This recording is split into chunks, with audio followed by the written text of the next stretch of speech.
রাত্রেই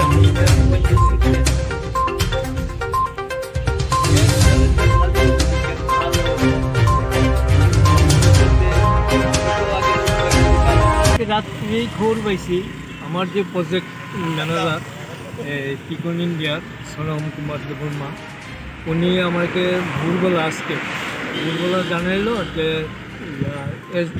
SDU চৌমনি এখানে একটা পাইপ লিকেজ হয়েছে, এটা বাবলদা একটু জান।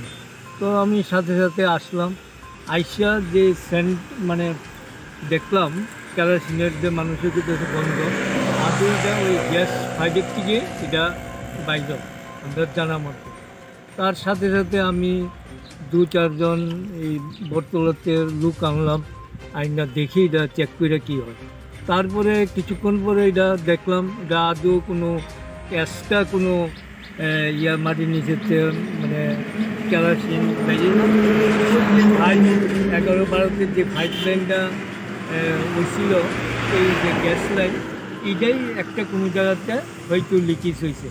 তো লিকেজটা এখানে একটা কেসিং থাকে, রুটটা যখন ডাইভারশন হয়েছে এদিকে লাইন আছে, উল্টা দিকে যখন আইছে একটা কেসিং পাইপের ভিতরে আমরা এই 4 ইঞ্চি বা 3 ইঞ্চি লাইনটা ঢুকাই। ওই কেসিং পাইপের ভিতরেই এটা লিকেজটা আমার অনুমান। তো এটা কিচ্ছু না, আমরা যদি এটা কেসিং পাইপের ভিতরে না হতো আর এই রাস্তার এরকম পজিশন না হতো, আমরা আজকে এটা ঠিক করতাম। আশা করি বিকালের মধ্যে আমরা এটা সারাই কাজ শেষ করলাম, আর নতুবা কালকে সকালের মধ্যেই হবে। আর এটা যে পাবলিক যে বলছে যে কেরোসিন এটা আদৌ না, এটা গ্যাসের সাথে যে পাইপে আসে এর সাথে অনেক কিছু থাকে, কেরোসিনের মতো দেখতে সাদা। আগে যেমন আমরা বর্মরাতে দেখতাম প্রায় কেরোসিনই ধরতে গেলে এটি গ্যাসের সাথেই থাকে।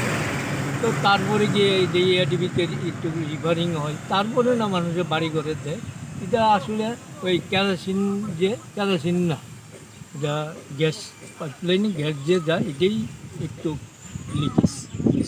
এই লিকেজের কাজটা আমরা আজকের মধ্যে আশা করি শেষ করুন। যদিও আমার ওয়েল্ডিং মেশিন JCB আসতেছে আর 10-15 মিনিটের মধ্যে আসবে, তখন আমরা এটা ছাড়াই কাজ করি না, এটার লেগে কোনো অসুবিধা হবে না।